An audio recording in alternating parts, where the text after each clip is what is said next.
All right. Good evening, everybody, and welcome to the Lethbridge Post-Secondary Joint Public Town Hall on Alberta Budget 21. My name is Ricardo Acuna. I'm not sure if you can see me or just our slide screen, but trust me, my name is Ricardo Acuna, and I'm the president of the Association of Academic Staff at the University of Alberta. And it's my pleasure to moderate this joint town hall of student, staff, and faculty groups from both Lethbridge College and University of Lethbridge this evening. I'd like to begin tonight's town hall with a land acknowledgement. Lethbridge College and the University of Lethbridge are located in traditional Blackfoot Confederacy territory, Treaty 7 and Métis Region 3. We honor the Blackfoot people and their traditional ways of knowing and caring for this land, as well as all Indigenous peoples who have helped shape and continue to strengthen the college, university, and wider Lethbridge community. In a moment, we'll turn the floor over to representatives from student and labor groups at both institutions, Lethbridge College and University of Lethbridge. First, I will note that these cuts to post-secondary institutions that we're talking about tonight, the deepest budget cuts to post-secondary in a generation in this province, are having a devastating impact on communities across the province. I'd like to express my solidarity as president of the Association of Academic Staff at the U of A, where we've just launched the largest campaign in our history, alongside with students and non-academic staff, to stop the cuts at the U of A and across the province and take action to protect Alberta's future more broadly. You can read more about our campaign and sign the petition at protectourfuture.ca.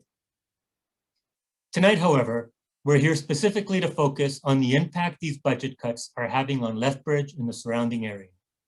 The University of Lethbridge is the second largest employer in the city of Lethbridge, and Lethbridge College the fifth. Over 10% of the residents of the city are students at one of these two institutions. The impact of these budget cuts on the local economy is devastating.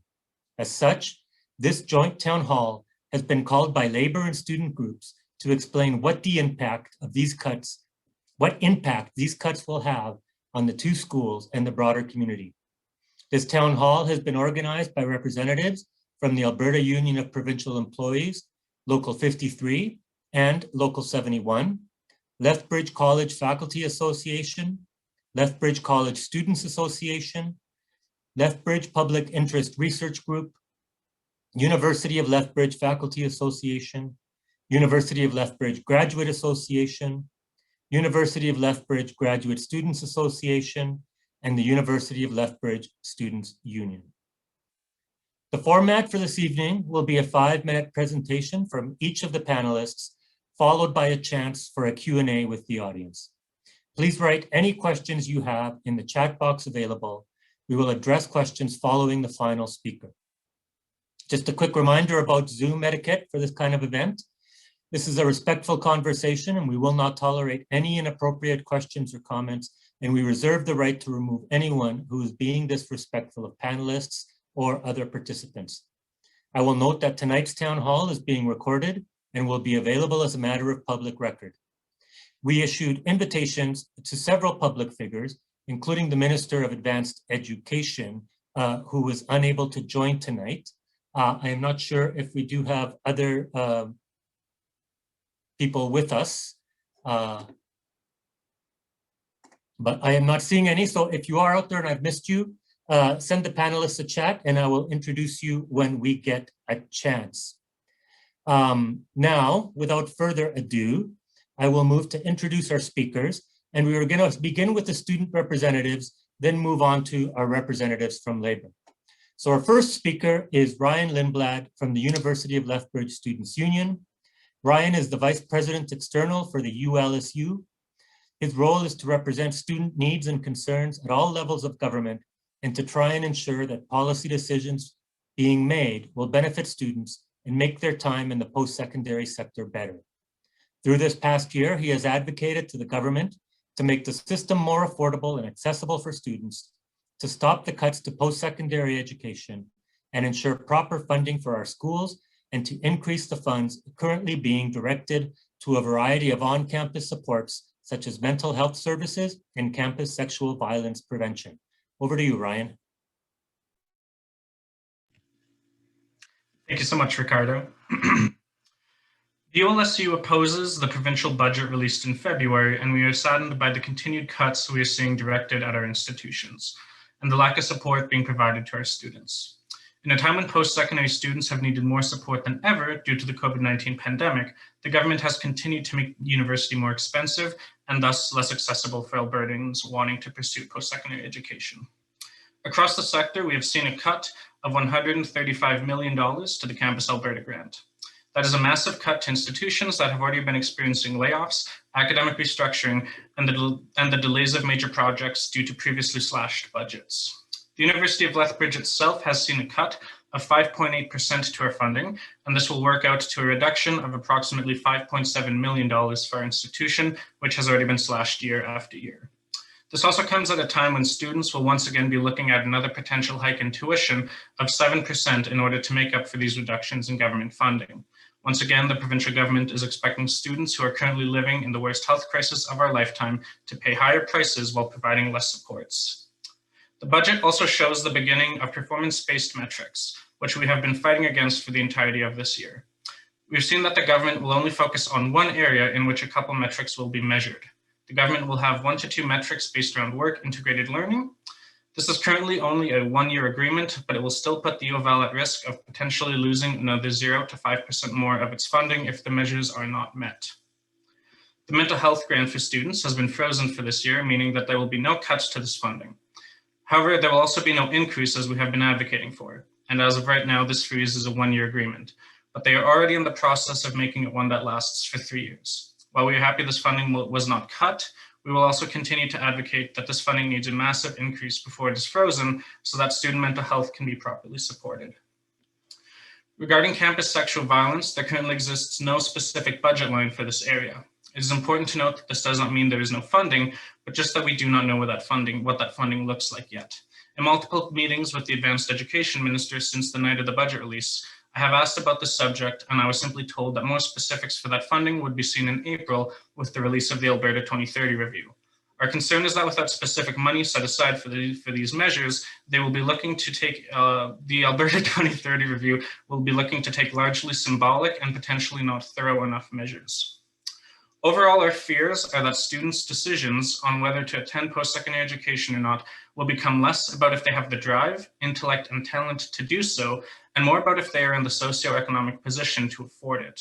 We want Alberta post-secondary education to be a place where learners feel welcomed, valued, and supported during their education so that there will be no financial barriers to the sector as there are now. As someone who at one time had close to $25,000 of student debt, I know for a fact that these barriers exist, and they will keep talented people who deserve to pursue education out of the sector entirely. The lack of support can be easily seen in the data surrounding the funding of our institutions. In recent years, the amount of money the government will spend per student has fallen by close to 7%. And when you account for inflation, we are spending less money per student now than we were in 2014. Alberta was once a place known for its post-secondary sector. We had 2 of the country's best polytechnic institutions, Nobel Prize-winning professors who conducted their research here, where we once facilitated a strong commitment to this academia. And here in Lethbridge, the university was just recognized as one of the country's best undergraduate universities. A reward for this excellence was a 5.8 reduction in funds. We were once a province that was actually known for spending on these institutions. We spent more than many other provinces because that is what you do when you want to be the best. And the government cannot expect our institutions to continue to create these outcomes of excellence while providing funding levels now below the Canadian average. Overall, I want to express that what we're facing right now and what we will be discussing today is a genuine concern that is affecting thousands of students right here in Lethbridge and will have lasting impacts on their lives. We're facing the worst series of cuts this sector has ever felt, and as if that wasn't enough, the very identity and purpose of what this sector is meant to represent seems to be on the table. I want Albertan students to feel supported and valued. I want our institutions to foster creativity, talent, and excellence because they are properly funded, and have this be seen as a positive, rather than to cut it down and accept mediocrity because it comes at a discounted price. Most of all, I want this province to have a system that is more affordable and accessible to its learners to ensure that no one is kept out of this system because of their ability to afford it. Thank you all for your time. Thank you, Ryan. At this point, before introducing our next speaker, I would like to welcome Nathan Newdorf, MLA for Lethbridge East, to the event, who has joined us. So welcome, Nathan. Our next speaker will be Taylor Blair from the Lethbridge Public Interest Research Group, LPIRG. Taylor is a fourth-year honors women and gender studies major and the representative from the LPIRG board. She has been involved with the University of Lethbridge activist community for about 2 years through different women and gender studies classes, the Campus Collective Center, as well as joining the LPIRG board in the fall of last year. She has done 1 independent study and 2 applied studies with 2 of her professors. The independent study was titled Gender, Indigenous Law, and Public Policy, as well as her applied study was a research position with the Chinook Sexual Assault Center in the spring of 2020. Welcome, Taylor. Hi, everyone. Thank you, Ricardo, for the introduction, and thank you, Ryan, for your awesome words.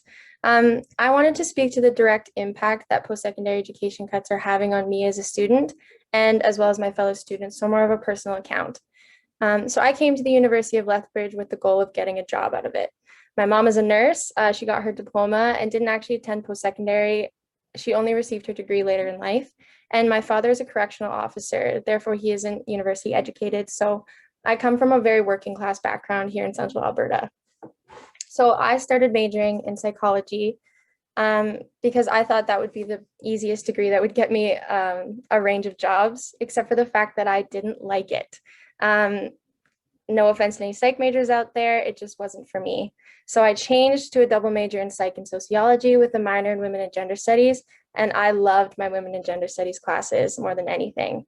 However, I was being told by so many people that there was no way that I would find a job with that degree. And the point of being in university was so I could find a job. After plenty of unpaid experiences, I realized that there was actually work in the field that I really loved. It just wasn't marketed towards me as a student in Alberta. And with these post-secondary education cuts, that's about to get a whole lot worse. The things that have absolutely impacted my education for the better and sent me on this path are thanks to my amazing professors and the time that they're able to take and give to the students in our faculty to treat us like humans and give us room to grow as people and as academics. If I have a random idea for an independent study that has sparked my interest, they support me, believe in me, and are there for me. The main reason why I have had the opportunities I've had throughout my degree is thanks to the time and energy that my professors give. My growth as an academic and as a student has been incredible thanks to this. Why repeat the same kinds of knowledges over and over when the nurturing of students in faculty such as mine creates transformative thinkers and transformative ideas? These spaces are where change is made. This is beneficial to everyone, especially the university, even simply for the means that creating a unique learning environment will entice more students to attend, which means more money coming in to grow programs such as this. I know so many people in my program and others like it that would definitely agree with me. It's the investment in students. It's the extra time allotted to show me all the opportunities that are available in this field. It's them actually treating us students as people and not another number. These are the things that have brought me success in my academics and will continue to bring me success in my career. With an increase in tuition and less grant money provided, I'm starting to see the UCP government flip the agenda and frame academia as less as a human right and more as a fiscal benefit. Everyone should have the right to post-secondary education, and the cuts this government has made to post-secondary make a difficult thing to do even harder. It cuts out blue-collar families, not even to mention how much of a racialized and gendered issue this is. Bottom line is that access to post-secondary education is becoming less and less available. Education is the #1 way that people are able to escape a bad situation and create a better life for themselves. Blatantly taking that opportunity away is pretty telling of what the UCP's agenda really is. Performance-based funding is just a way to rank and add numbers to academics that I believe is impossible to quantify. Success is a self-defining term.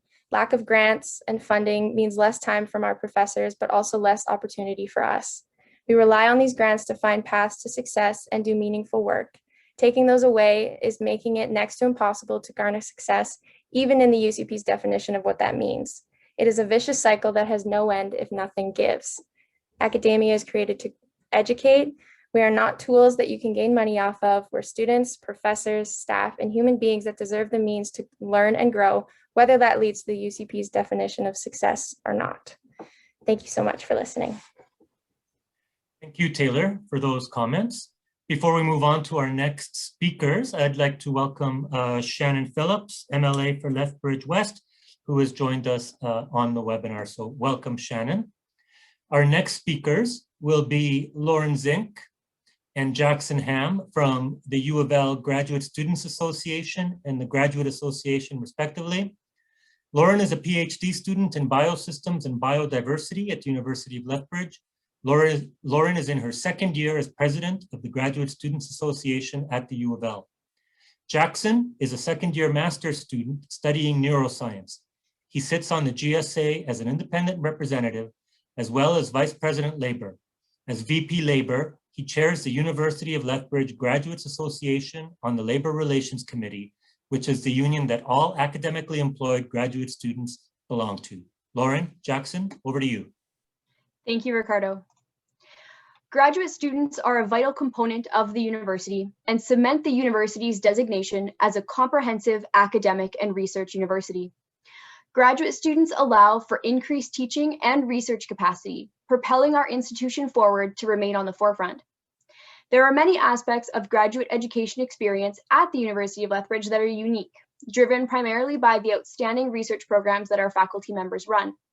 Personally, I uprooted my life and moved 16 hours to attend the University of Lethbridge, a decision I am very proud of, as the opportunities I've received since joining the University of Lethbridge have allowed me to, even still as a student, establish myself and network within my field. This experience is made possible by the holistic approach to graduate education that the University of Lethbridge has, incorporating teaching, professional development, and collaborative opportunities. The training that our graduate students receive results in the University of Lethbridge producing highly qualified personnel that are ready to lead the workforce in many sectors, including academia, industry, and government. During their graduate programs, many of our students work to develop strong community connections, which help to enhance the Lethbridge community as a whole, as well as stimulate our local economy. The potential increase in costs associated with being a student, driven by the cuts to post-secondary education, means that prospective graduate students may not be able to afford their education. With priority of current initiatives surrounding industrialization and commercialization of research, our graduate programs that are centered around knowledge seeking and creative development are in danger. Without these programs, we lose the holistic nature of the university's graduate education program. The reliance on discrete industries to fuel Alberta's economy has contributed to the budget strains that we are discussing today. Graduate education is an investment that can help diversify the economy of Alberta in the long term.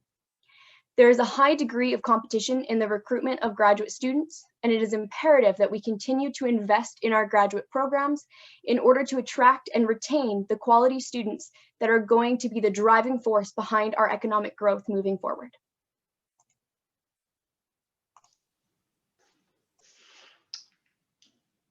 Hi, everyone. Thanks, Lauren. Thanks, Ricardo. As a graduate student myself, I rely on the income I make as an academically employed graduate student. The money is used to not only support my education, but also to rent, live, and contribute to the Lethbridge community, as Lauren had noted. With the post-secondary cuts that the UCP government is imposing, this lifestyle will change. Without job security and a source of income, employed graduate students may not be able to afford their education. But graduate employment isn't just a paycheck, it's so much more. Graduate student employees who work as teachers and researchers not only improve undergraduate education in support of the university's teaching mandate, but also their own education. I personally have gained invaluable experience working as a teacher. These experiences are an important component of graduate school training. A loss of this experience that is critical for finding jobs in both academia and industry will drive prospective students elsewhere for their education. Further, the culture around the post-secondary budget cuts suggests that our work and research is not encouraged here in Alberta. It sends a strong message to young academics that we are not wanted in the province and should look elsewhere for jobs in research, academia, and industry. Hundreds of graduate students that support the local economy here in Lethbridge by renting apartments and houses, that buy groceries, that buy local products, are being encouraged to leave Lethbridge and the province. Thank you. Thank you, Lauren and Jackson, for those comments. I see that we've now also been joined by David Egan, who is the MLA for Edmonton Calder and the opposition critic for advanced education. Welcome, David. Thank you for joining us.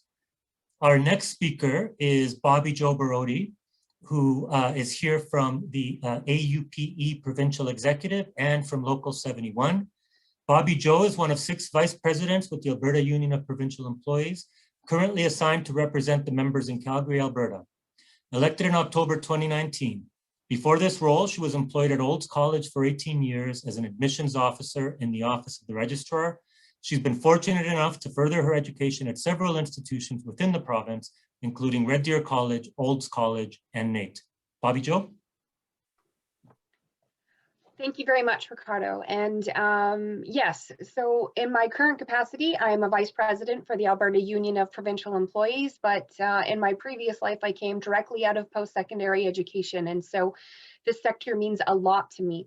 I am incredibly proud to be a vice president that represents more than 10,000 members, currently recognized by AUPE or being represented by AUPE, and we cover 16 of the post-secondary institutions across this province. Typically, AUPE staff are referred to as support staff.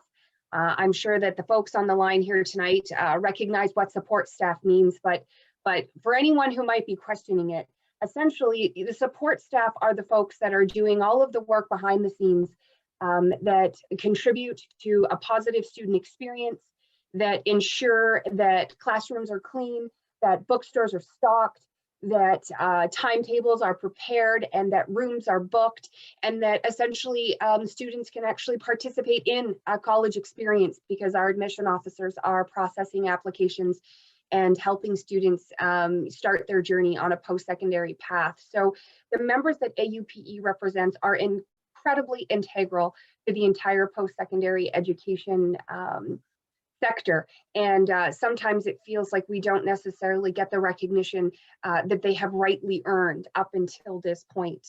I was asked to share a little bit on kind of the post-secondary landscape in total. I know that we are definitely concentrating on the Lethbridge area tonight, but one of the things we want to make sure we recognize is that we are a sector that is currently under attack by this government. So I wish I had more exciting news or more positive news to share with you, but unfortunately what I have to share is quite bleak.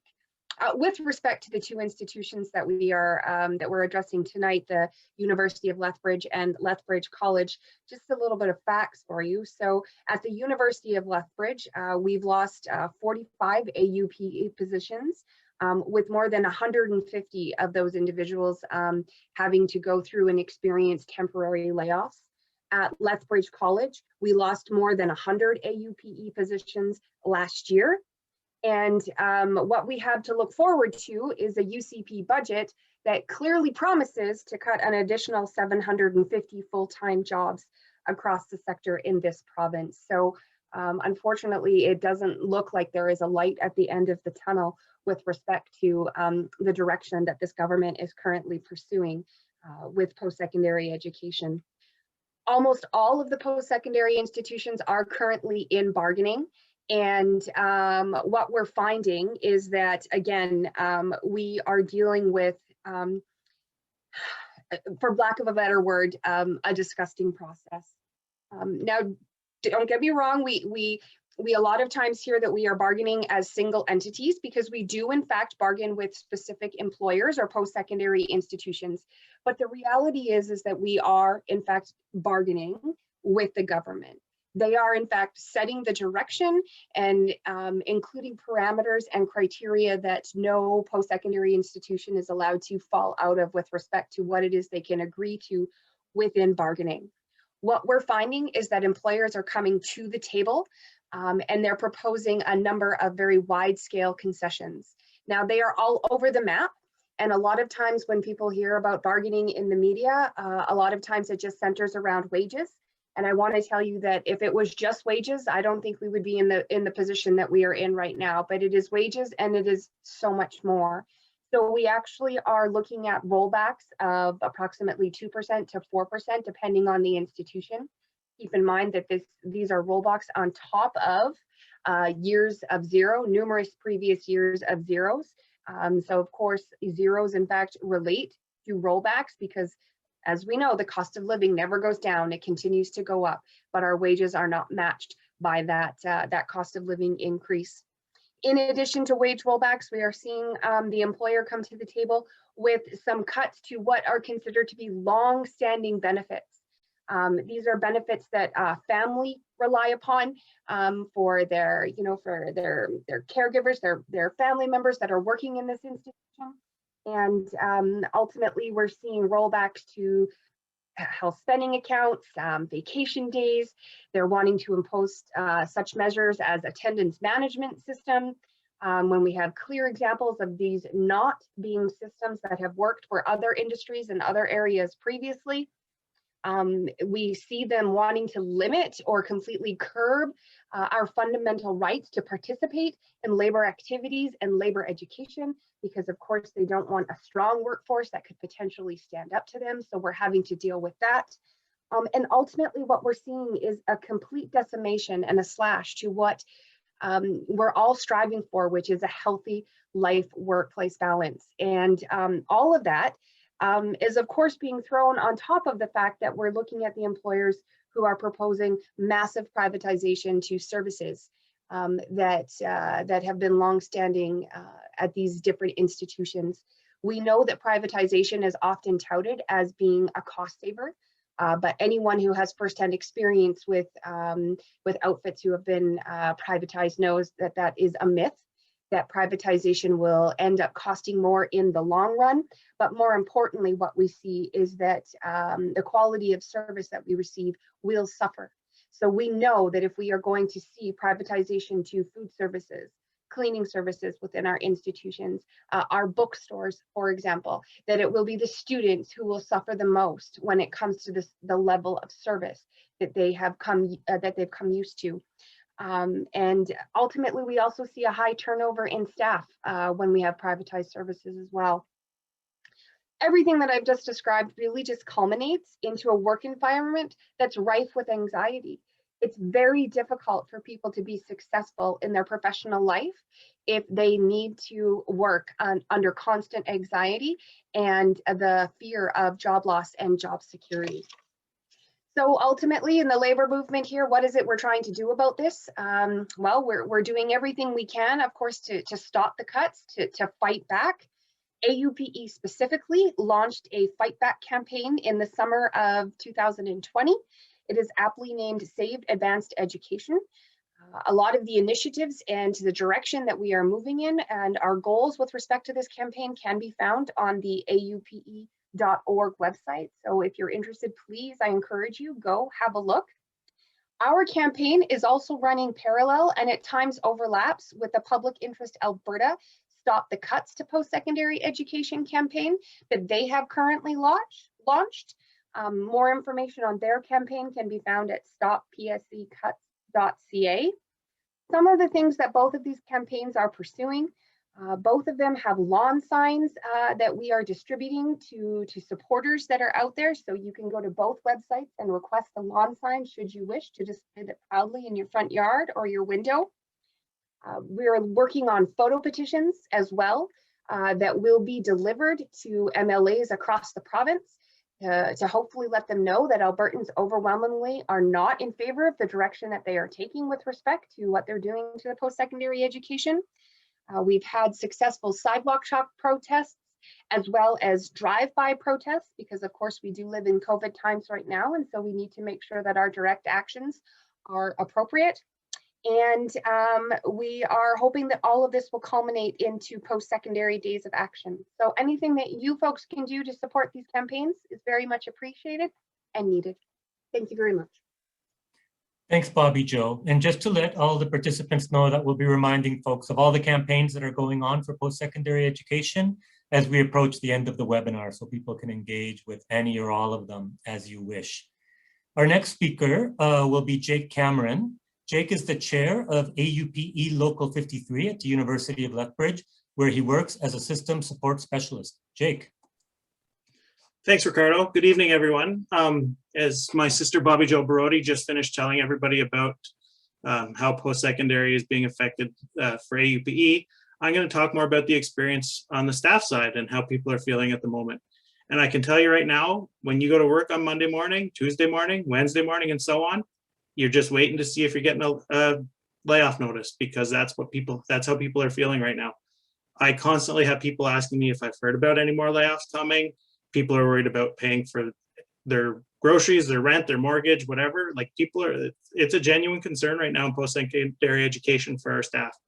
As she mentioned, we have had 40 plus layoffs, at abolishments or retirements at the university just in AUPE alone that haven't been replaced. There's been 105 people that have been not replaced, abolished, or laid off at the Uofl in total over the last 2 years.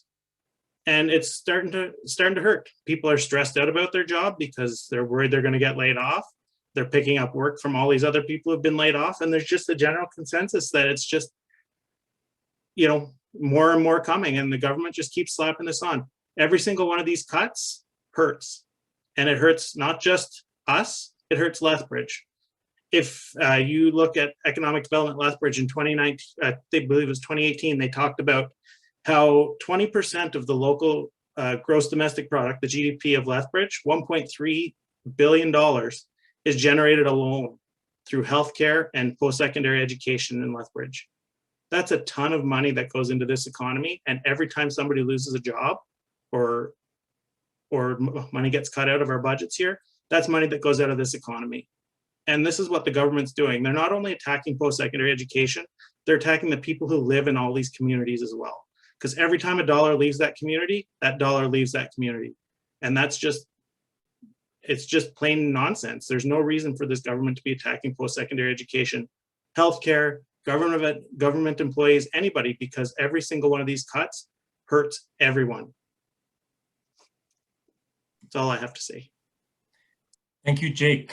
Our next speaker is Kevin Weiber from the Lethbridge College Faculty Association. Kevin has been in the trades department of Lethbridge College since 1989. He's currently the chair of Crookes School of Transportation and the president of the Lethbridge College Faculty Association. His role also includes a seat on the President's Council at the Alberta Colleges and Institutes Faculties Association, ASIFA. Kevin. Thank you, Ricardo, and thank you to the previous speakers for your very insightful observations. As educators, instructors, teachers, and college staff and employees, we're deeply concerned about the opportunities for and the success of our students. In addition, we're conscious of the impact the post-secondary sector has on Lethbridge and surrounding area. The two institutions not only employ a significant number, but they attract a large number of people to live and work in our city, support our businesses, and play an important role in our economic prosperity. The number one goal expressed in the 2030 review is to provide accessible, world-class, affordable, and innovative post-secondary experiences and credentials for our students. Students have raised concerns around increasing tuition, and institutions have to raise tuition to replace the revenue lost as grants are cut, simply to maintain existing programming. This does not enhance accessibility or affordability. We support students in their concerns around the higher cost of education, not only in increased tuition, but the discontinuation of tax credits and support programs like the STEP program. These programs help students financially while removing students from a competitive job market while providing a meaningful work experience. It's our feeling that in the absence of stable, predictable funding, replaced with performance-based funding, institutions will be forced to meet the metrics rather than focus on providing current, responsive, innovative programming. We're concerned that resources required to maintain monitoring, documentation, and reporting will divert those resources from the classroom and the students. As faculty, we recognize that empowering students to determine their own path is a noble pursuit. The reality is students often have not yet developed a background or foresight to make informed selections, and so more resources are diverted to prior learning assessment and counseling infrastructure. This needs to be balanced by well-established, stable programming developed in consultation with industry, who will provide the guidance about what their employees and citizens in our community will require. With that in mind, education must truly represent a broad set of skills in order to provide the flexible career pathways and multiple opportunities for students to apply that education. Soft skills, arts, and humanities are an important part of the fabric of our society. We need to identify what the specifics are that would serve to attract international students to our post-secondary institutions and consider the effects of the more complex classroom environment on both the students and the faculty. What other supports must be put in place in order to provide the best opportunity for success? We feel that financial stability and performance-based funding are competing drivers in post-secondary. Performance-based funding drives institutions to meet the standard rather than innovate or develop. We fear the at-risk funding model drives institutions toward at-risk models of programming and staffing with a negative effect on the quality of the student experience. In addition, metrics that are broad-based and apply to all the institutions across the province fail to recognize the unique characteristics of Southern Alberta. Our economy has traditionally been more stable than the northern resource-based economy due to the influence of the agriculture sector. We agree with the goal of an efficient, responsive, transparent governance structure in Alberta's post-secondary environment. We understand the need to establish a sustainable, effective system moving forward. Our worry is that the recent changes miss the goal by emphasizing the financial considerations at the highest level over all other considerations. The need for the government of Alberta to reduce spending cannot be allowed to undermine the quality of education by removing resources from students in order to develop elaborate reporting mechanisms and supervisory infrastructure. The impact on the community and the economy must be considered. We're asking the ministry to ensure post-secondary institutions in Lethbridge and across the province be allowed to contribute to our prosperity through planning, innovation, and responsiveness based on predictable, stable funding. Thank you. Thank you, Kevin. Our final panelist before we get into the question and answer period is Locke Spencer from the University of Lethbridge Faculty Association. Locke is an associate professor in the Faculty of Arts and Sciences at the Uofl. He completed his MSc and PhD degrees at the University of Lethbridge in 2005 and 2009, respectively. After a postdoctoral fellowship at Cardiff University, he returned to Canada in 2013 for a research chair in experimental astrophysics. He has worked on 2 European Space Agency space telescope missions and currently serves ALPHA through the Bargaining Resources Committee. Locke? Thank you very much. And I'd like to thank all the panelists for their comments thus far and everybody for joining us. Bear with me a minute. I'm sharing my screen. I have a few slides to share. So hopefully everyone can see that. The images on the left-hand side here were taken in May 1968 when students and faculty members and community members marched in the streets in favor of the University of Lethbridge, getting the university building located on the west side. The University of Lethbridge is part of the fabric of our Lethbridge community. As has been mentioned, the Lethbridge is a university town, including the college and the university. Our population is about 10% students, and the Uofl is the second largest employer, with the college as the 5th largest employer. The university and post-secondary education staff and students contribute significantly to the Lethbridge economy, as has also been stated. The University of Lethbridge provides a local cost-effective option to educate our children and to educate our community. Graduates of the University of Lethbridge create wealth in our community. They diversify our economy, and importantly, they pay taxes.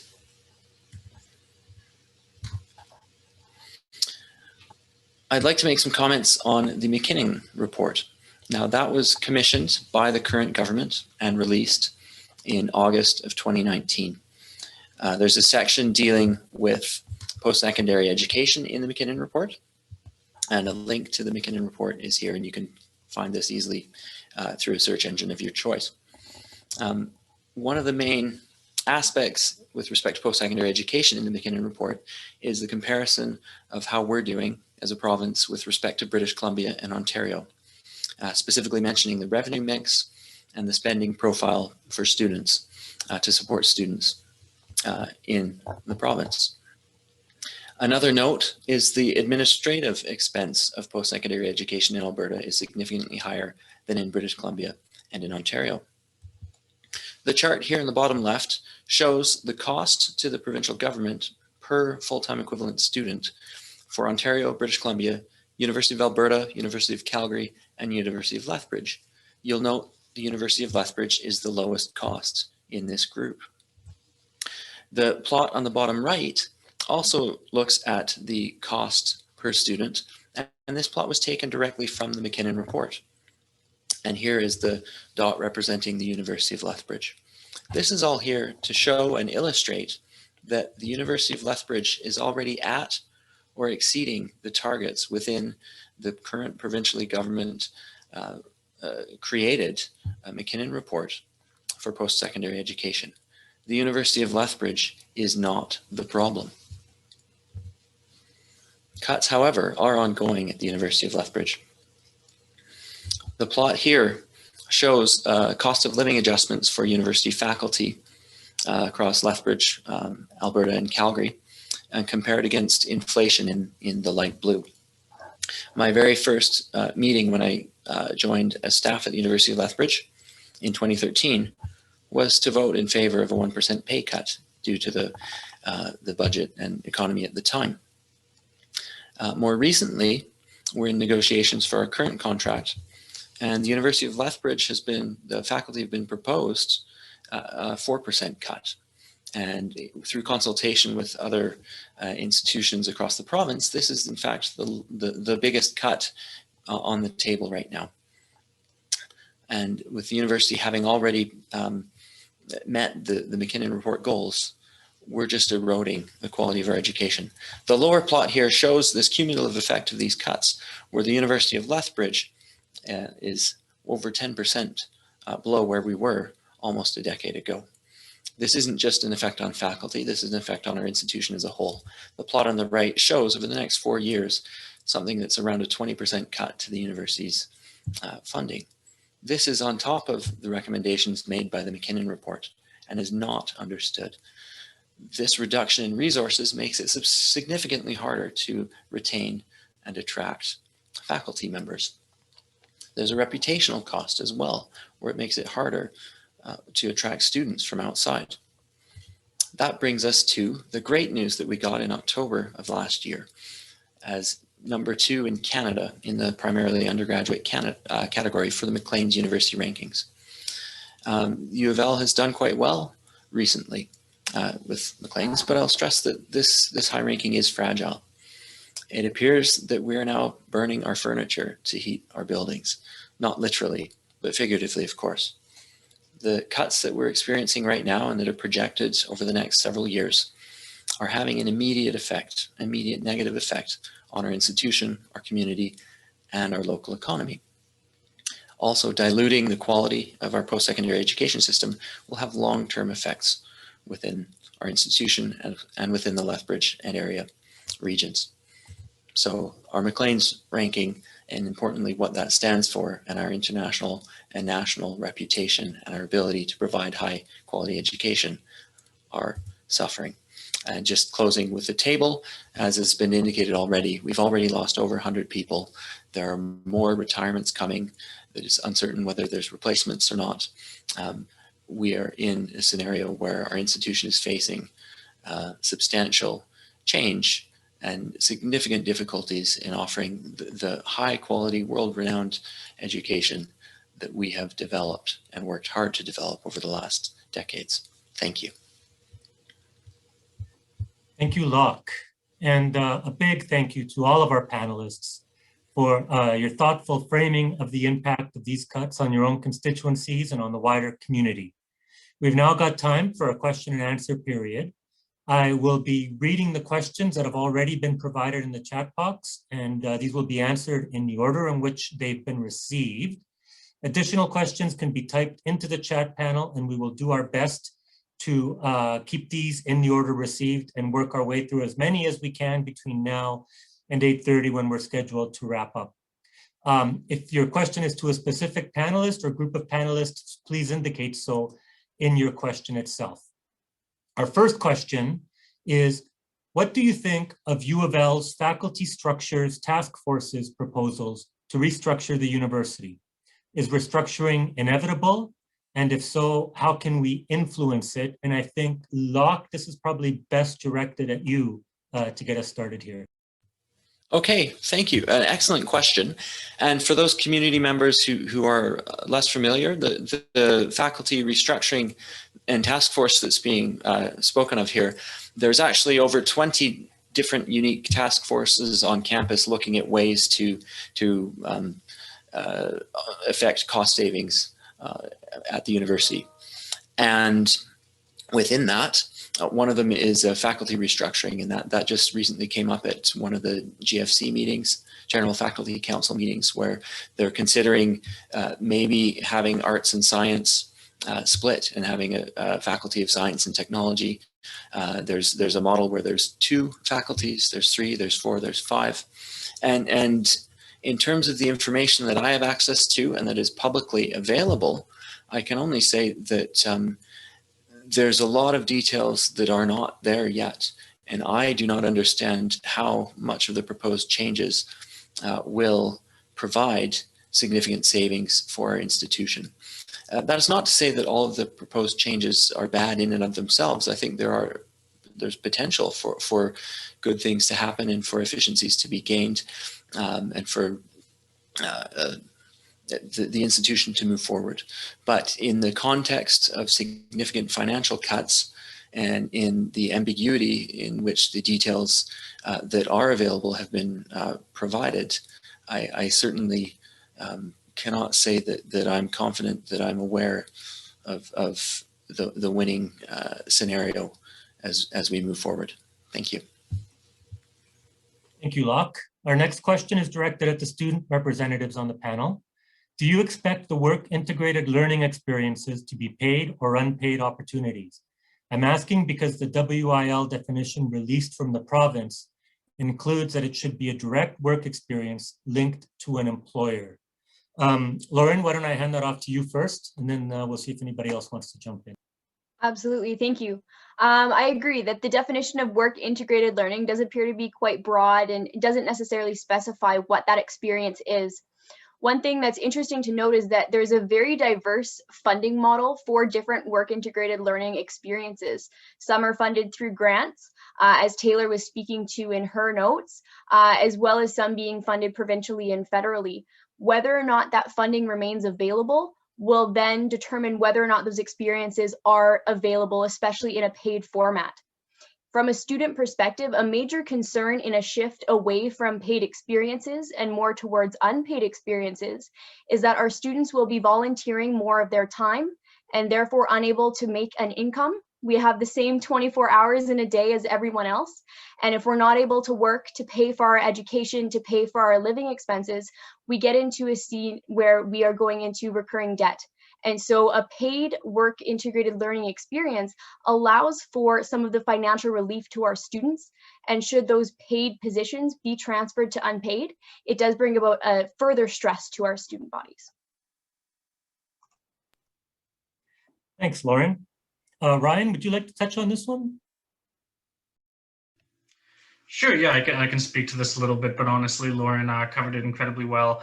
Yeah, our hope, obviously, as the Students' Union would be that the grand majority of these would be paid positions because, as Lauren mentioned, this is hours students are putting in that ultimately is for their education in many senses. Everyone wants experience in their job, and if they're putting in that work to provide an outcome, we would certainly hope that this would be helping them also be able to pay for the schooling. Great. Thanks, Ryan and Lauren. The next question is whether performance indicators damage the humanities. And if so, how can we resist the devaluation of liberal education via these performance indicators? Don't know if anybody wants to jump in on this one off the bat. I can speak to this one a little bit from a graduate education side.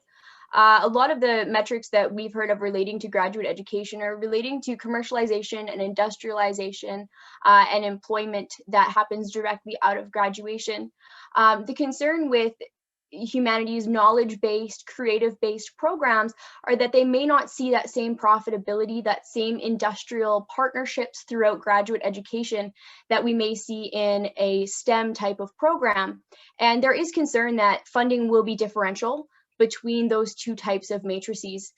Whether or not that impacts enrollment, whether or not that impacts what students choose to do is something that we have yet to discover, but it is certainly a concern in keeping our liberal education mantra and philosophy, as well as keeping the holistic nature of what post-secondary education is. Thanks, Lauren. Does anybody else want to come in on that? Yeah, I can speak to that a little bit.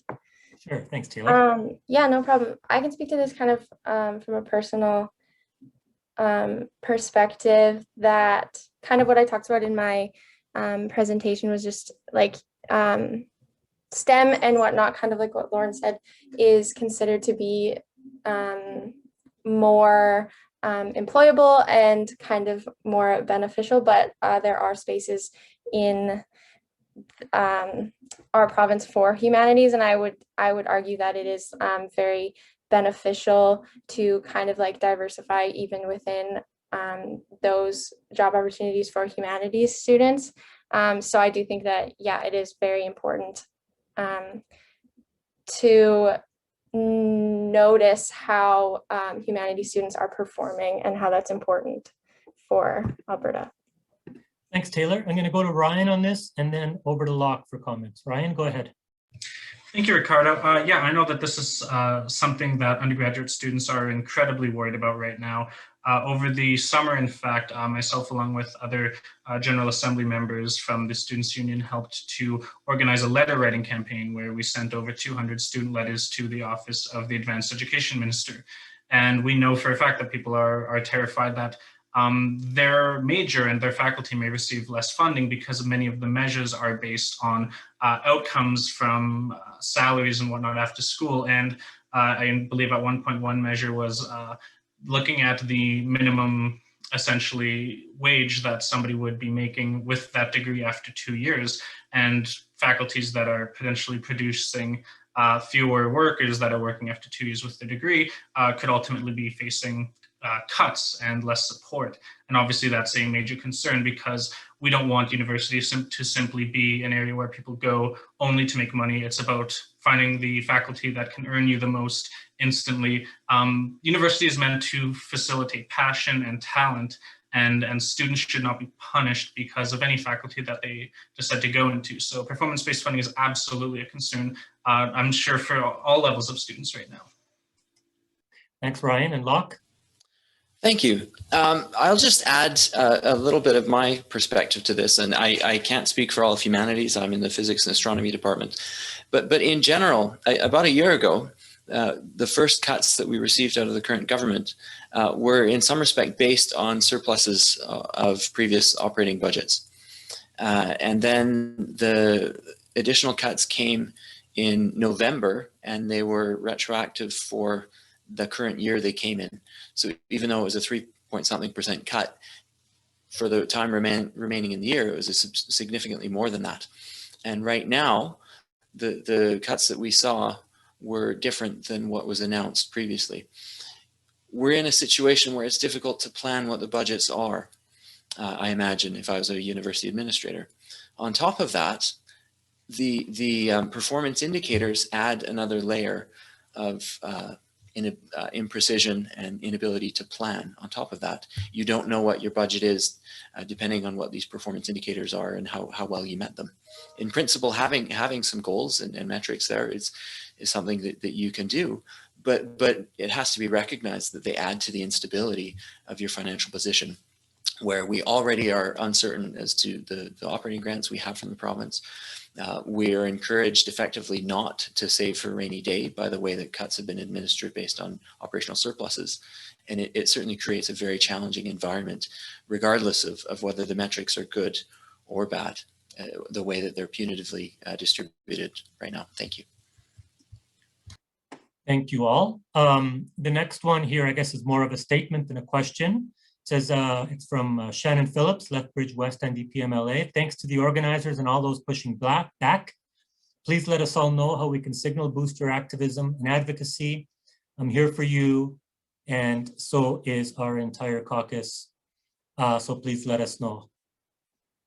Next, we have a question, which is a long one, so I'm going to skip the preamble on it and jump right to the question, which is, so what are our options for saving post-secondary education and supporting students when we cannot rely on the UCP to do this?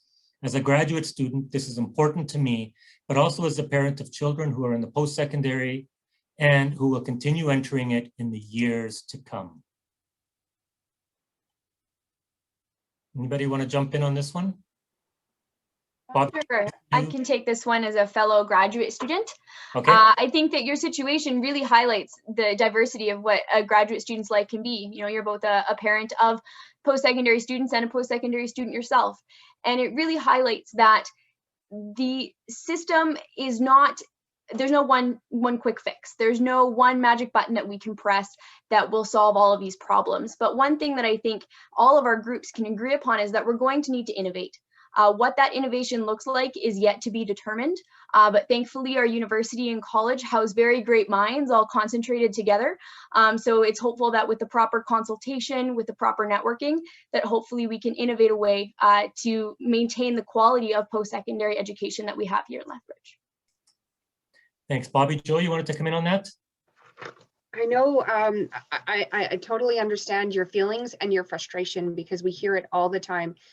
It's very much a sense of what can we actually do at this point, because you're right, it doesn't seem to be that Albertans are at the forefront of any of the decisions that they are making. And so what can we do to fight back? Well, it's very important that post-secondary education becomes an election issue. And the only way that it's going to become an election issue is if everyday Albertans make it an election issue. So you have to reach out to your MLAs and to your elected officials, and you have to let them know that if they don't change direction and change course and put more value on post-secondary education in Alberta, then it will be evident at the polls, because that is where it is really going to hit them the most. Right now, they own the house. They can do whatever they want, so it seems. So what we have to do is we have to hit them where it hurts the most. Now, does that solve our problems right now? Well, perhaps not. But if enough of us do it in an overwhelming way, then it will have to have impact. And at the very least, it will at least change this leadership come next time we head to the polls. Thanks, Bobby. We do have a number of questions asking about how people can have their voices heard, how people can reach out to elected officials. And I think that we've heard a fair amount of that already. So I won't keep asking the same question over and over again, and in the spirit of getting us to answer as many of these questions as possible. Our next question is, I got free undergrad and grad education in the European Union, and I strongly support such a model. If it is possible to have free higher education in Germany or Poland, then it should also be possible here in Alberta. Does the Alberta government, or does ALPHA, look to European examples for how to make higher education free for qualified students in Alberta? ALPHA is addressed directly in this one, Locke, so I'm looking at you to see if you want to jump in. Sure. In direct response to the question, I would love it if we had a system where there was free education for qualified students. And in some respect, we do. It's hard and it's not for everybody, but there are mechanisms in place that very well qualified students apply for funding and they get funding and they have their education. It's a very complicated problem, and I think it's something that has to happen at a government level. As an institution, it's very hard to compete with other institutions that charge tuition if we're trying to work with the same resources and give free tuition differentially. But certainly funding for graduate students, for undergraduate students, is an issue. Access to education, it's the importance of education in long-term societal benefits is clearly illustrated. Personally, I'm on committees on campus that deal with funding for graduate students and undergraduate students in terms of research projects and tuition and many other areas. I'm a strong advocate in my own realm to ensure that opportunities are provided.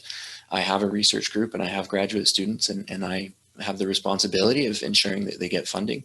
And I celebrate with them when they receive awards, in particular the National Graduate Funding Awards alleviate financial pressure on my research grant and let me do other things with that resource, and it goes further. But so absolutely, I think the research that happens is critical to the operation of the university and to training the people that train our undergraduates, and the undergraduates themselves are involved in this. And this is a very important part of our system that needs to be functional. Thank you, Locke. Our next question is in reference to somebody referenced rollbacks. The question is, are rollbacks retroactive?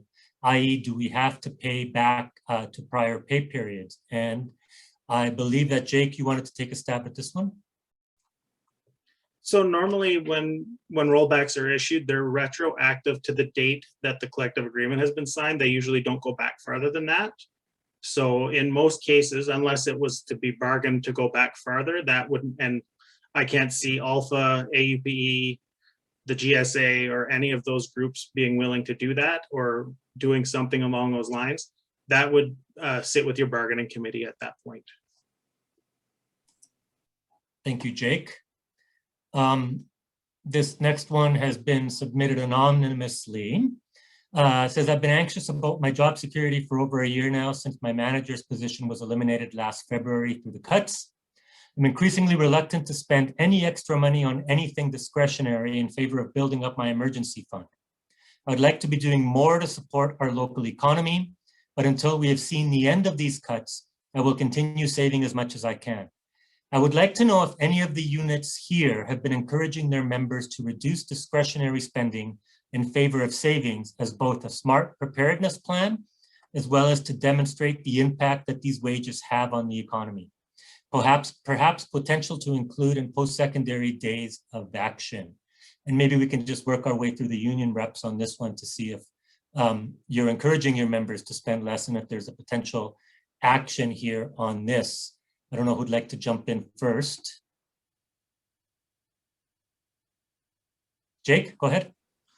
So members who have brought this concern to me, I've certainly suggested that they look at their discretionary spending. And actually, I've told a lot of people that our employee family assistance plan has some financial counseling in it, and that people should be considering using that as well. I mean, it's really personal choice. People should be saving money. People should have a small rainy day fund, you know, to cover so many months of bills and such, but that's really up to the individual. And I mean, I try to encourage people who are very concerned about their jobs that they should, if you're concerned, you should be looking after this. Thanks. Anybody else have thoughts on this? Go ahead, Locke. Thank you. The negotiation between the University of Lethbridge faculty and the administration is new over the last couple of years, in that there's a Supreme Court ruling that gave the associations the right to strike, and by virtue of that, the administration the right to lockout. And that's something that has not traditionally been part of the negotiation process, and we're adjusting to that. One of the things that our association had done quite early was to look at creating a job action fund. So that would be there as a tool if needed. And like insurance, it's good if you don't have to use it, but it's there when you need it. And at the same time, when those discussions were happening, there were certainly discussions about, do you have financial resources yourself as well? I think I certainly recognize the added stress that financial uncertainty can add to any other scenario, and you wouldn't have to look too hard to see the financial stresses that have been caused by COVID and all of the spillover that's caused as well. So I think it's certainly sound advice for people to make sure that they do have financial plans and have contingencies in place. And it is increasingly difficult with the many things that are happening right now. Thank you, Locke. I'm going to move on here. The next one is a fairly broad question. It says numerous research and extensive analysis argues that Alberta has a revenue problem, not a spending problem. This was actually confirmed in the UCP 2021 budget documents that showed Alberta has a declared tax advantage, in quotations, compared to all other provinces of $14.4 to $25.5 billion annually. Does Alberta need to raise tax rates rather than defund so many critical government services, including post-secondary education? Bobby Joe, I saw you on mute. Go ahead. Absolutely. I agree. We strongly believe that Alberta has a revenue problem and not a spending problem. We have a government that has a track record for giving away all of our hard-earned tax dollars to corporations and friends of the government at a detriment to the public services in this province. So right off the bat, I would say that that is a revenue problem because they are giving away the revenue that has already been generated to individuals who, quite frankly, don't need it as much as Albertans do.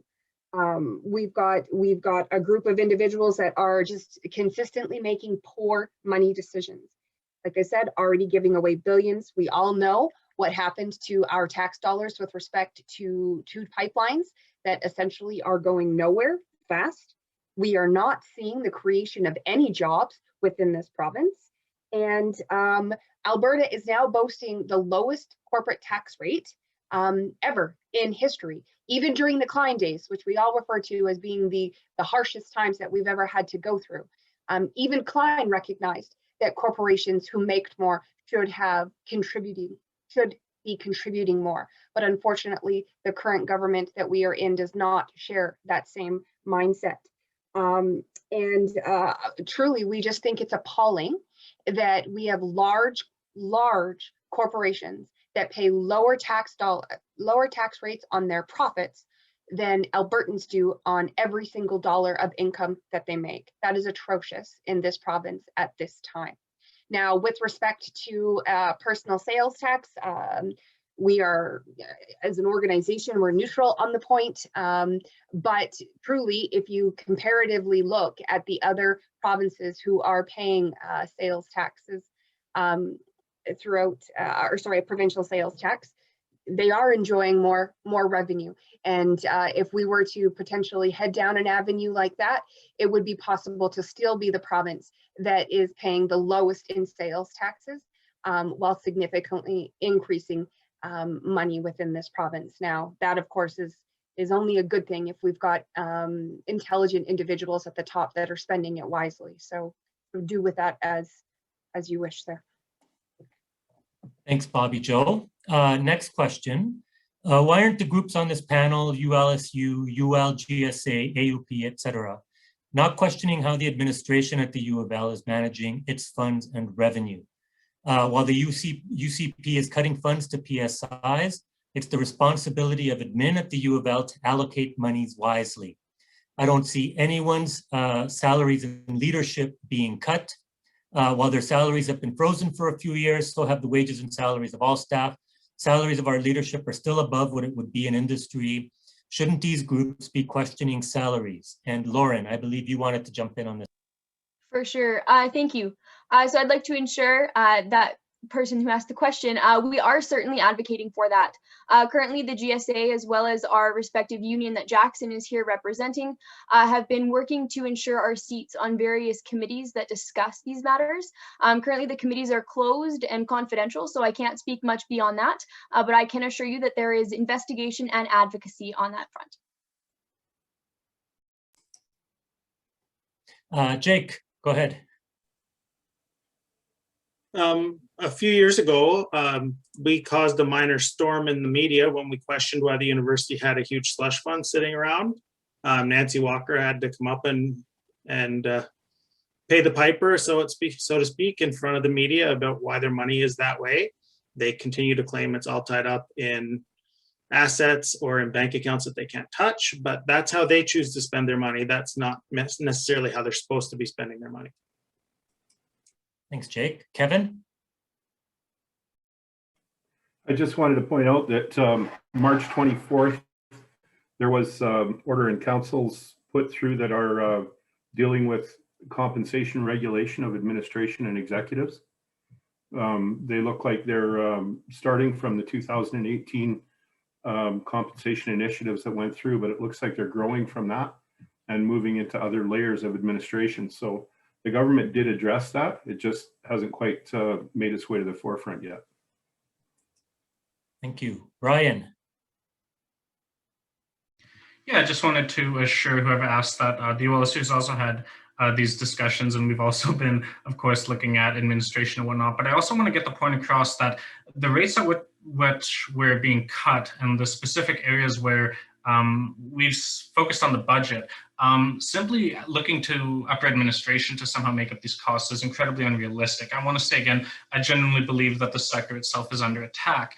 Before this mental health grant freeze that we received this year, I don't think I would need to remind many students the massive cut we received to it last year. So we received a cut to mental health last year and a freeze to it this year that might extend for 3 years. So the ways in which students are having their supports and funding cuts, again, per student funding is at a 7-year low.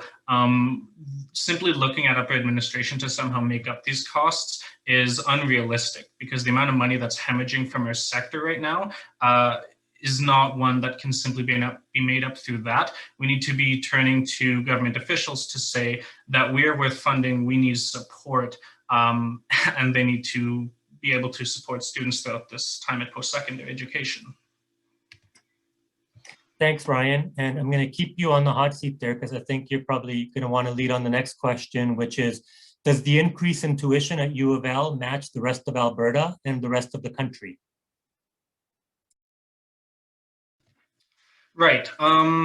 It's hard to speak to the rest of the country, because as with the way provinces work essentially is many provinces right now wouldn't be receiving tuition cuts at all, depending on their own provincial administration. So speaking to the country is kind of impossible, because what's happening within ours might be entirely different to another province.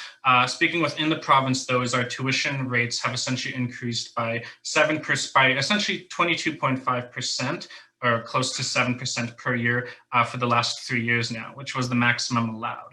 Essentially, when the first round of cuts came, it was opened up that the universities could increase tuition by 7% per year, and we've been receiving that. Many schools have as well.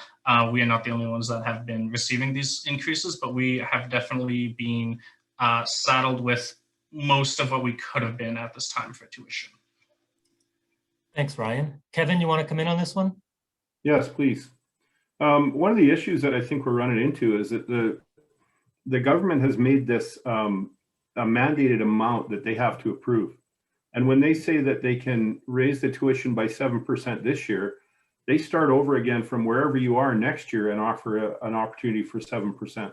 Basically, it means that if they didn't raise tuition this year, they've lost the opportunity to raise that. And if the government is seeing that as a way to recover your lost revenue, you can't afford to lose that, which puts them in a real awkward position. It's unfair of the government to put that emphasis on the institutions, because there's no way to recover it if they don't take full advantage of it, even if they don't need it. Thank you. Anybody else want to jump in on that tuitions question? I can speak to the graduate tuition. Currently, and up until this point, our graduate tuition has been looked at in a rather holistic framework, looking at the market value of graduate programs. This type of method, we do not know if it will be continued to be used in future reviews of our tuition, but with the creation of new graduate programs at our university that are unique to our university, that type of review does not lend itself well in terms of being able to compare to other programs that simply don't exist. So there is concern around our new and our unique programs and how those will be looked at in terms of tuition rates. But with our graduate program specifically, there are more factors, and Jackson can perhaps speak to some of those more complex factors relating to graduate student employment and other aspects of our offers of admission that then affect our cost of education. Yeah, I can just touch on that a little bit. Across the province, it's widely varied. We only make $7,200 a year. The U of C in one semester graduate students make much more than that. Now they work more hours than us, but either way, they're still making tens of dollars per every hour. So these sorts of differences across institutions don't accurately, you can't just compare tuition. There's so many other factors in terms of funding that students are receiving across the province that varies. So yeah, I think that's all I'll say on that, just in regards to time. Thanks, Jackson. And this next question kind of follows up on that, but it's directed at Locke. It says the comparisons in Dr. Spencer's presentation between Ontario, BC, U of A, U of C, and Uofl, where the cost per student is lowest at Uofl. Does this take into account the varying services available to students at each institution and in each province? So that's an excellent question. And admittedly, getting to the bottom of some of those details is kind of tricky. So the information on Ontario and British Columbia was taken straight from the McKinnon report. So I assume that report had homework done, and I didn't have the time to be able to go and check that in great detail. And for the University of Lethbridge, it was purely the bulk operating grant that we receive from the province divided by the number of students that we have. So that's a pretty direct calculation, and that's done by for the U of A and U of C as well. So to the best of my knowledge, that is an adequate comparison, but with the information that I had available right now, if someone has better information, I'd happily be corrected, but I think that's a small correction, not a gross correction in terms of the quantities involved. Thanks, Locke. This next question kind of speaks to this ongoing discussion we've been having around how to do advocacy on these questions. It says, thank you for your comments. It's now been over a year of advocating to this UCP provincial government. Despite endless advocacy, we see another substantial cut.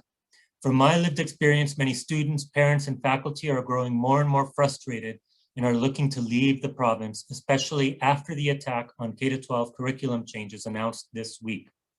Can you share thoughts of how we continue to persevere when the majority of the UCP may not see the value of PSE or of the communities we exist in?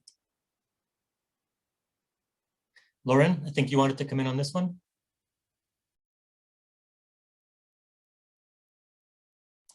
You need to come off mute. Someone had to do it first. I'll take the hit. So my audio was cutting out a little bit. So if there's anyone that would like to jump in front of me, please feel free to. But I believe that you were speaking to the UCP question. Is that correct? It's a question of, it's a two-part question, essentially. The concern about more and more families, parents, students, and faculty looking to leave the province, and how we persevere when the UCP may not see the value of PSE or the communities we exist in. Yes, perfect. Thank you. You cut out at just the right time that I missed those keywords. So in terms of the retention of our students within the province, specifically at the University of Lethbridge, we have a lot of our graduate programs fueled by undergraduates who have fallen in love with the University of Lethbridge experience and decide to continue on to do their graduate programs here as well. If they can't afford to stay where their passion is being found, where their experiences are being met, we do risk losing some top quality students to other universities across the country and across the world. The reality is that retaining our students here allows us to maintain those highly qualified personnel, which can then work to fuel the Alberta economy. Graduate students in particular are a lot of the innovators that create new technologies, that create and establish new techniques. And if those graduate students are taking their expertise elsewhere, we can't use those knowledge and those findings to fuel our Alberta economy. So it's a lose-lose situation for both our retention at the university as well as for fueling our Alberta economy. Thank you. Bobby Joe. I'm just going to say it again. you're right. We have tried up until this point to talk, to negotiate, to try to find some common ground on what is important to Albertans. But again, as many of the questions have actually noted tonight, once again, post-secondary education is taking a hit. And yes, there is a severe threat of the talent and the individuals that are exiting this province to go seek educational opportunities and just get a better way of life outside of this province. So really, we have essentially reached the point at which we can't really sit back and try to just find some common ground. We need to raise our voices. We need to do it together.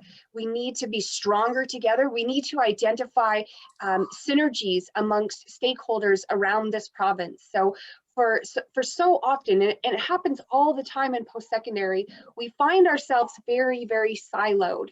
And we think that, you know, what's happening to us in our own institutions is only happening to us in our own institutions, or it's only happening to support staff, or it's only happening to faculty, when in reality, there is not a single person who is immune to these cuts and the decimation that we are currently experiencing. And the way we're going to get around this is we first of all need to recognize that we are all in this together, and then we need to come together, which is why forums such as this right now are fantastic, because look at all of the different stakeholders who recognize that we are all in the same boat, and the only way that we're going to get to shore is if we work together. And so please, I'm begging everyone who is participating tonight, make sure that you are aware of what the issues are, and then more importantly, find out how you can raise your voice and support the actions that are taking place right now, because that is truly the only way that we're going to be able to save what's happening to the post-secondary system in this province. Right now, we have 26 public funded institutions in the province. I strongly believe that if the government has that way, that number of institutions will be cut drastically. And that is just that's going to lead to accessibility issues. We're going to see educational opportunities in this province only centered around the large urban centers, while the rural areas will just be left alone to flounder. And it's either get on board and go to the city, or unfortunately, there are no more opportunities for you. So I think, unfortunately, our time of trying to do this amicably has almost come to an end. We need to be stronger and we need to be louder. Thank you, Bob. Joe. I'm going to go to Taylor next. Hi, thank you. Yeah, I love this question because I feel very similarly to whoever asked this question. But I wanted to speak to the fact that it's accessible for some people to like leave the province, but it's not accessible for everyone. So the people that are going to have to stay here aren't going to have access to education. And as I mentioned in my talk, education is the best way for people to get out of a bad situation and kind of like improve socioeconomic status. So that's something. So I think speaking to kind of how I did in my talk, speaking more towards money, and because it seems like the UCP loves to talk about money. So I feel like talking about how having better education for students, as I spoke to, will bring money in to the province rather than make people move elsewhere, and better the economy. And to your point of how do we like work in these frameworks and persevere, I would say these moments are really important. As Bobby Joe spoke to, I really liked what she had to say, just organizing as much as we can and being very loud with what we're saying. So thank you. Thanks, Taylor. Locke, you wanted to come in on this? Yeah, in interest of time, I'll echo everything that's been said and thank them for that. And I'm speaking now as a parent who has children in the K-12 system. And I recognize that there are challenges provincially, but I've had really good opportunities in working with the teachers in the school system locally, and had a very, very productive interactions with the teachers. So I just add that I know that our K-12 teachers are working really hard and doing the best they can with the resources that are there right now. in particular in responding to COVID over the last year and in general with respect to curriculum and making sure that the children are loved and taught and grow. Thank you. Thanks, Locke. And Brian, I believe you want to come in on this one as well? Yes, thank you. Again, for the sake of time, I'll try not to go on too long because many people already have. But I do just want to highlight, I think events like this are a great path forward. And for all the negatives that have come from budget cuts and whatnot, what it has helped to do is kind of galvanize the relationship between different groups in the post-secondary sector. I know for the ULSU, I don't think we've ever had as strong a relationship as we have with our faculty association as we had this year because of the cuts. And to highlight a different event, this past weekend on Saturday, the Council of Alberta University students held the first ever Student Emergency Congress. On this Saturday for 6 hours, we had over 100 attendees from only students from universities, colleges, polytechnics alike. And for 6 hours, just various people from the sector, various students from the sector spoke and talked about our experiences and what works for us that doesn't work for others. And I think that was truly one of the most rewarding experiences I've had in the position so far.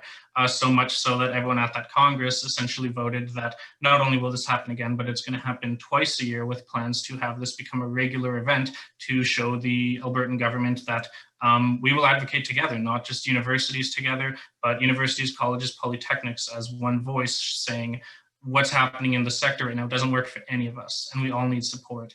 And what's happening isn't working for any of us. And I think events like this and like that and having a united voice across the sector is absolutely the way to move forward with advocacy.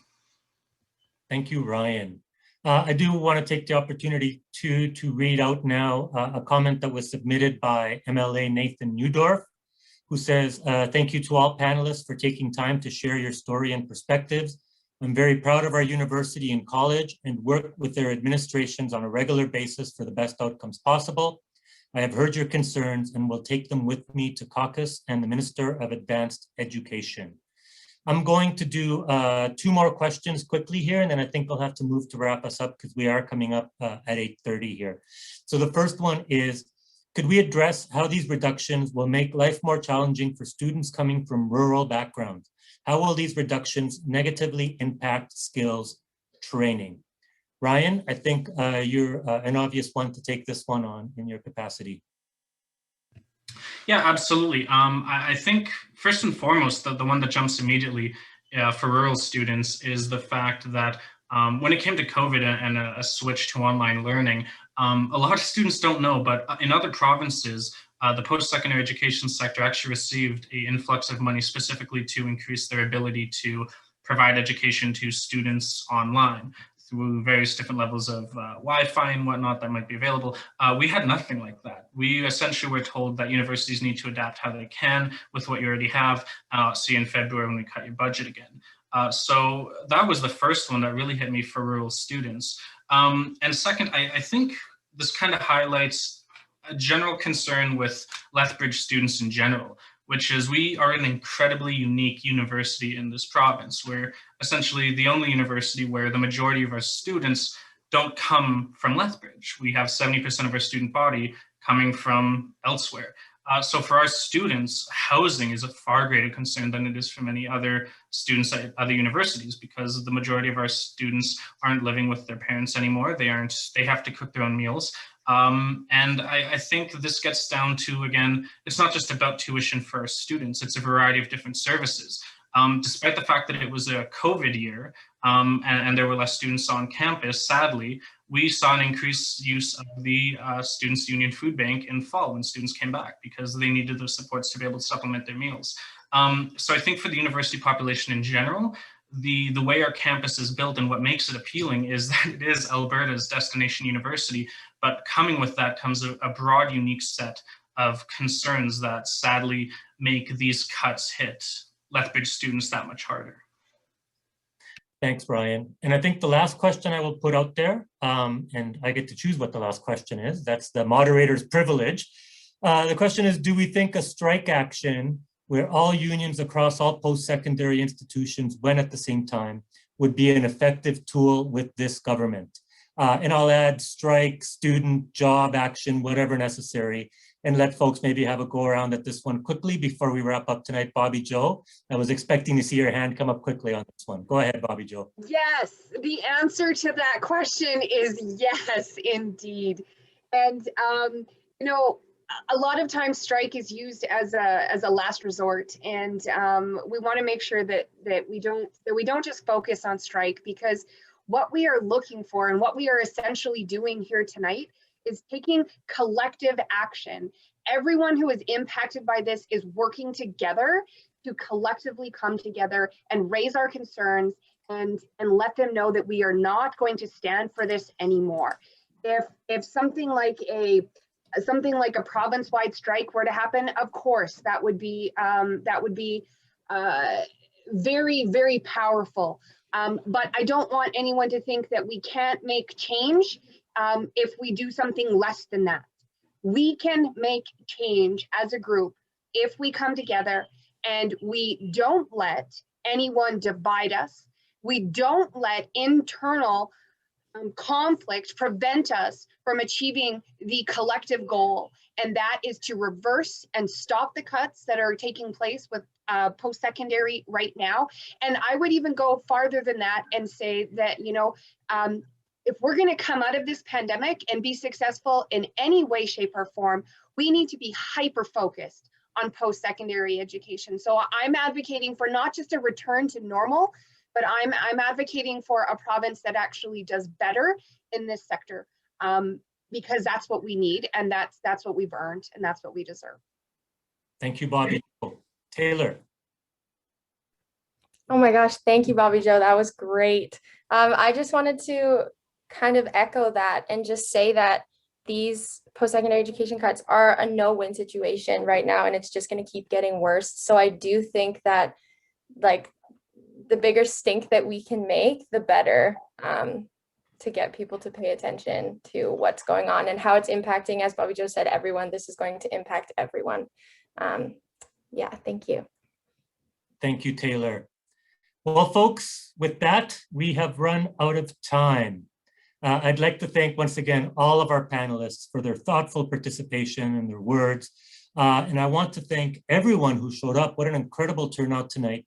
And everyone who provided thoughtful questions at this virtual town hall on the impact of these PSE cuts. To those of you who did not get your questions answered, I do believe we have provision to pass them along and try to get answers to you at some point going forward.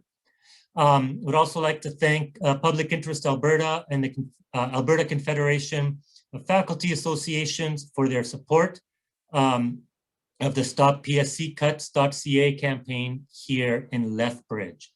If you feel spurred into action now, there are several sites you can access, including StopPSCCuts.ca, ProtectOurFuture.ca, the Save Advanced Education campaign through the Alberta Union of Provincial Employees, and cause.net. Please support these groups over the next year. The labor groups are all in collective bargaining and facing additional rollbacks right now. Students are facing another tuition increase. Encourage your friends and family to get involved with any actions of these groups. Contact your local MLA, the Advanced Education Minister, and the Premier with your concerns around cutbacks to PSE. They will appreciate as much support as they can get. For further information, you can visit the websites of our participating organizations in tonight's event. I want to draw this to a close by saying that I hope this town hall has provided a broad overview of the impact these cuts will have on students, faculty, staff, and the wider community in Lethbridge and surrounding areas. I want to thank the hosts for inviting me to moderate and be part of this with you all tonight. And on behalf of all the panelists, I wish everybody a good night. Thank you again for attending.